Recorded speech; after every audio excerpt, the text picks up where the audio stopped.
Hello. In the previous session of Digital Signal Processing online lecture series, we have started the unit Discrete Fourier Transform, its properties and application. Now in this session, we are going to continue that chapter only. And in this chapter, today's topic is properties of DFT. That means properties of Discrete Fourier Transform.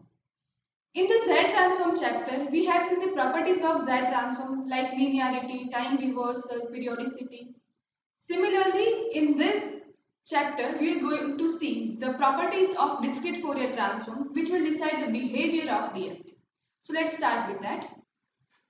So let's see which are the properties of DFT. So here the first property is periodicity, second property is linearity property, third property is symmetry property, and then next is multiplication of two discrete Fourier transforms, and the last one is circulation convolution.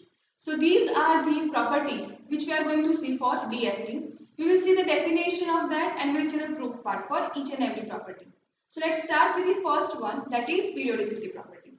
So first of all, let us see the statement part of periodicity property. So as you can see over here, the statement part says that if x of n's discrete Fourier transform is x of k, then x of k plus n equals to x of k for all values of k. This is the definition or statement of periodicity. Now let's prove this property. So according to the definition of discrete Fourier transform, we know that the formula is x of k, that is equals to summation of n equals to 0 to n minus 1 x of n into w and k, where w and kn is a Twiddle factor, or as you can say it is e raised to minus j 2 pi kn by n. Let us denote it as equation number 1. Now if we replace k with k plus n, we will get x of k plus n, that is equals to summation of k equals to 0 to n minus 1 x of n into w and k plus n into n. Now if we split these terms, we will get the next part as x of n into w and kn into w n raised to n. That means we are splitting this addition part and giving this as equation number 2. So our next part will be, we know that wn, that is Twiddle factor, which is equals to e raised to minus j 2 pi by n. We are going to use this in the equation w and nn, where we are replacing this and n with the formula. So we will get e raised to minus j 2 pi n, and we know that e raised to minus j theta, that is equals to cos theta minus j sin theta. Here our theta is 2 pi n, so that will be equals to cos 2 pi n minus j sin 2 pi n. So here n is the integer value, we can take any integer values. So for any integer values, cos 2 pi n equals to 1 and sin 2 pi n equals to 0. So this value will directly become equals to 1. So if we place this value in this equation number above, that is 1, we will get x of k plus n, that is equals to summation of n equals to n minus 1 x of n w and kn, that is equation number 3. And if we compare the equation 1 and 3, we will get x of k plus n, that is equals to x of k. That is our definition or statement of this property. Hence this property is true. Now let's move to the next property, which is linearity property. Now linearity property is very simple. It states that if x1 of n's Fourier transform DFT is x1 of k and x2 of n's DFT is x2 of k, then if I take a1 x1 of n plus a2 x2 of n, this entire terms DFT will be a1 x1 of k plus a2 x2 of k. Here a1 and a2 are constants. This property is very similar to that of the property of linearity, which we have seen in the Z transform. In that we have seen that if x1 of n Z transform is x1 of Z and x2 of n Z transform is x2 of Z, then we will get a1 x1 of n plus a2 x2 of n, that is equals to a1 x1 of Z plus a2x2 of z. So let's prove this property. So again, according to the definition of DFT, we see that x of k that is equals to summation of n equals 0 to n minus 1 x of n into w and kn. This is equation number 1, that is our definition of DFT. Now we are going to replace x of n with a1 x1 of n plus a2 x2 of n, which will give this equation.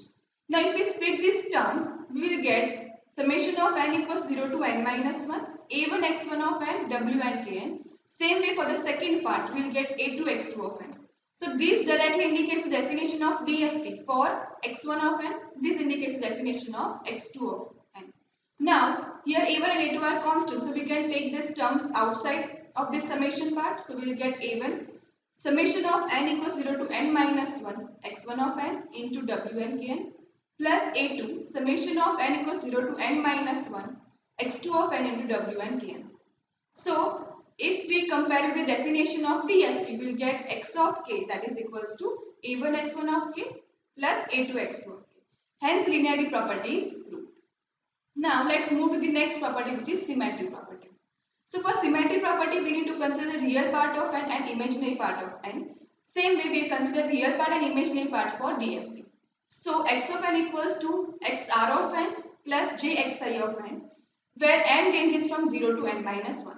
Let us give this as equation number 1. Same way x of k that is equals to xr of k plus jxi of k, where n ranges from 0 to n minus 1. Let us give this equation number 2. Now, according to the definition of discrete Fourier transform, we know that x of k that is equals to summation of n equals 0 to n minus 1 x of n into e raised to minus j 2 pi kn by n.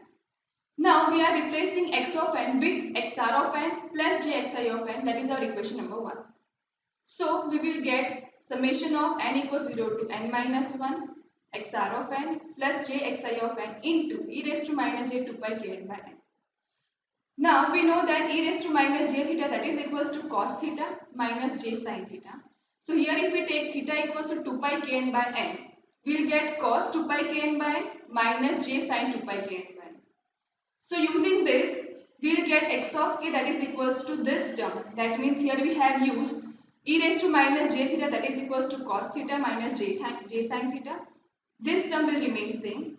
Now we need to multiply each and every term with this. So we will get xr of n, that means this part multiplied with the cos part. So first term will be that. Then next we will multiply this minus j sin term with xr of n, that is real part of n. So we will get this. Same way we will multiply the other two terms to get these two terms. Now here we are getting j square. Now the value of j square is minus 1. So using these values we will get two parts, real parts and imaginary part. So the terms having the j part we will consider it as imaginary part and we will split it up. So we will get summation of n equals 0 to n minus 1. The first part which does not have the j part, and the second is the part which have j, that means is the imaginary part. Let us give this as equation number 5. Now, comparing the equation number 2 and 5, we will get xr of k that is equals to summation of n equals 0 to n minus 1 xr of n into cos 2 pi kn by n plus xi of n sin 2 pi kn by n. This is equation number 6. And we will get imaginary part xi of k that is equals to minus summation of n equals 0 to n minus 1 xr of n sin 2 pi kn by n minus xi of n cos 2 pi kn by n. Let us give this as equation number 7. Now how we have written this equation? So in the previous equation where we have got the j part, we will consider this as imaginary part of k, and this we will consider as the real part of k. Okay. Now for this symmetry property there are 4 cases. The first case is when we are considering x of n with real values.